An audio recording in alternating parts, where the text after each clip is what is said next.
words of my mouth and the meditation of all of our hearts be always acceptable in your sight, O Lord, our strength and our Redeemer. Amen. Amen. Please be seated.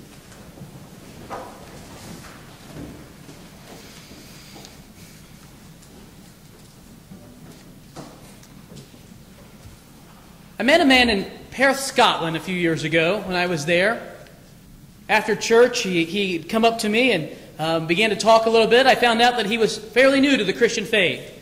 I was at his church and I had preached that morning, and he met me at coffee hour afterward, and we were having a good conversation, talking about things that men talk about, wives and children and the weather, football, which I found out later was soccer, all these sorts of things. And we had good conversation. And then I asked him, so what do you do for a living?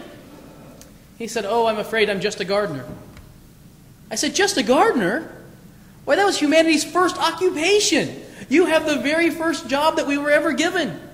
And a big smile went across his face, and he says, well, I suppose you're right then. And he began to tell me all about what he did for a living and the way that he cared for plants and shrubs and the different types of grasses that are in the UK. I'll have to go around with Isaac later and see if he was all right about all of that. And make sure that, and he would tell me all of the things that he did. And I said to him, you know, there are many famous gardeners. You know, there are, of course, Adam and Eve, I already mentioned. St. Francis of Assisi was also a gardener. William Kent, Wendell Berry, Annie Dillard, lots of important people who love gardening. A long history of gardening. In fact, if you go to most major cities, they'll have a botanical garden where you can go around and look at all kinds of exotic plants and shrubs, which are not just beautiful, but gardening is also essential to human life, isn't it? Vegetables, we need them.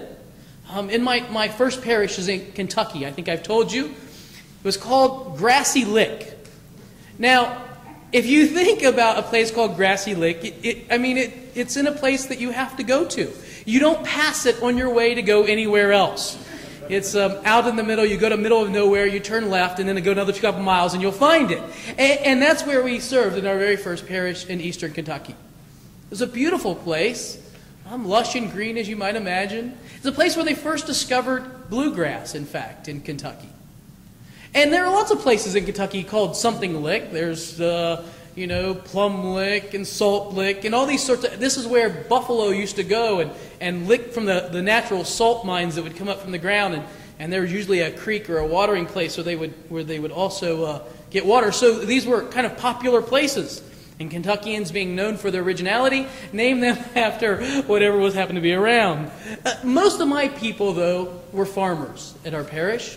They were tobacco farmers, but they also all had vegetable gardens. And they thought it was their solemn duty to bring their minister fruit from their garden, and not just fruit, but, the bounty of their garden. And so we always had in our home, just cans or jars and jars. They're called cans, I don't know why, because they're in jars, but all this can of green beans. We had green beans forever. And not just that, we had all kinds of other things like green onions, which I really don't like, and peas, which I like even less, and beets, which I don't like at all. But they would bring them to us, and we would gladly accept them.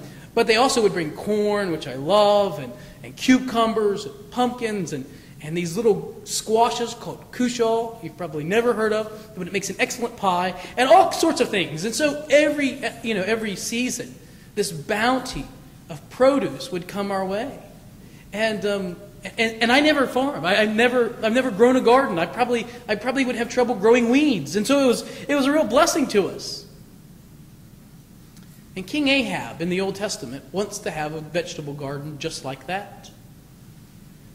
And that's not a crime, isn't it? People need vegetables, and he wants vegetables, and it's hard being king.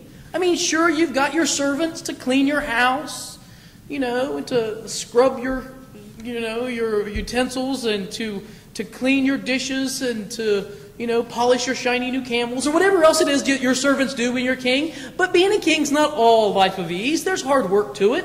Kings have to negotiate with other heads of state.